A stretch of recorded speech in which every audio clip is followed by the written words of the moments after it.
Hello, my name is William James. I'm the host of The Bald Book Geek. How are all of you?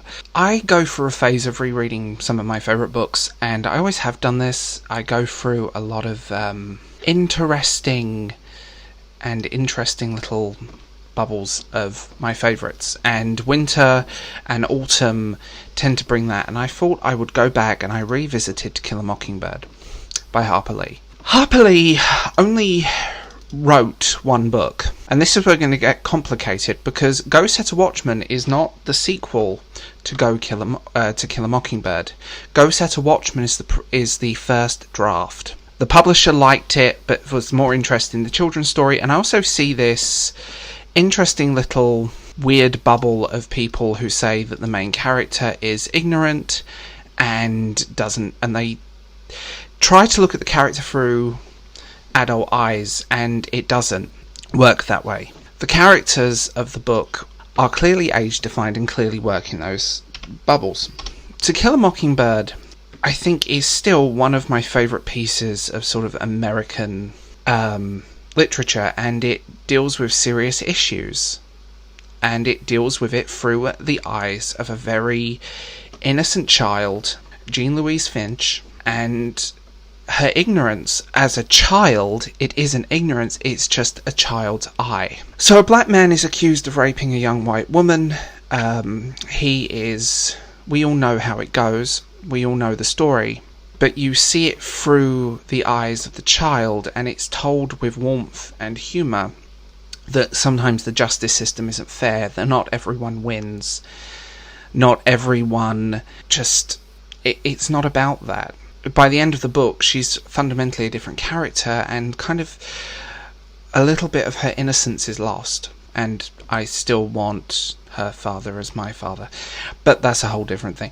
And it's interesting, the themes of this book are loss of innocence, and there's lots of symbology of innocence through this book, including Finch, the name Finch, which is Lee's mother's maiden name, for example.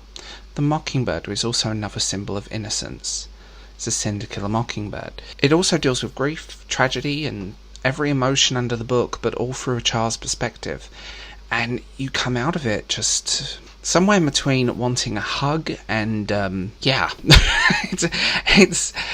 It's quite a dark book, and it's almost Southern Gothic in places and tone. I love this book, and it gets accused of many things, and I do find it funny that it's controversial because of language or word choices, but actually, and I'm going to say this here and now, it is historically accurate to the American South in the 1930s. Sadly, there aren't many of these people left, and books like this, although fictional, do tell us that story, and they're a great non-fiction about this era of American history as well. And side note, I relate way too much to the character of Boo Radley.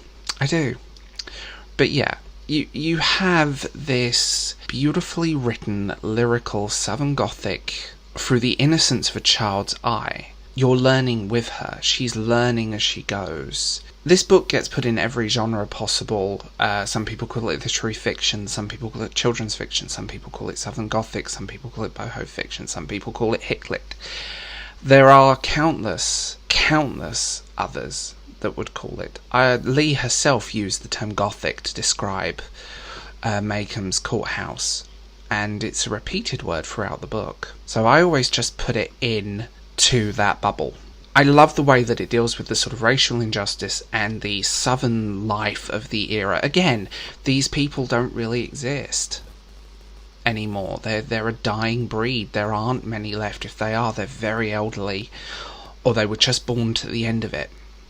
And that sort of bridge between the West into the 20th century, into the 19th and the 20th century, and then the 21st century, generations get older, and it leaves you, the reader, to make a lot of decisions about the book. You are the one kind of deciphering the case as well. And it also looks at interesting ways that it deals with gender roles. She's not Jean Louise Finch is not the typical little girl. She's a tomboy, and she can take a punch. And her older brother Jeremy and their relationships. And I think she's very much a lot of Harper Lee in her as a child. I always get that feeling whenever you watch interviews with Harper Lee. She kind of comes across as that quite bolstery, strong woman who you wouldn't want to piss her off. That's always the vibe I got with her, and if you read her letters, I mean, she definitely gives that one. I think To Kill a Mockingbird will remain an important novel, and I think To Kill a Mockingbird will also remain one of those books that's untouchable in terms of classics are important, and books like this are important, and removing these books from publication or banning them from school libraries and just discounting their value. And I do love it when sort of the YA political set of the booktubes and the book twitters and the book tumblers and the book talks come after books like this, because they truly, I don't think, understand that it's not the surface level you're looking at with a lot of books. This book has many layers. It takes you on this journey, and it takes you into this bubble in her life. I first read this book as a teenager in a very old, decrepit copy that was given to me by my grandmother, and I now have 2 copies of it. I have a replica of the American First Edition, which is a modern replica, and I have a beautiful Harper's, vintage paperback edition with a double cover, which is just pretty. But this book, I think, will remain as important then as it did now, and this book will stay in our consciousness. It's been adapted into countless plays. I've seen To Kill a Mockingbird on stage many times. It's beautiful. And I've also seen the film. The film is an interesting one because it definitely takes on a different vibe. Slightly different vibe because the film frames the story slightly differently. Where the book is a coming of age story and a loss of innocence story, the film is a courtroom drama through the eyes of a child, which frames the story just slightly differently, which gives you a different look at it, but equally as good. So, as always, tell me what you think in the comments below, and I will talk to you guys later.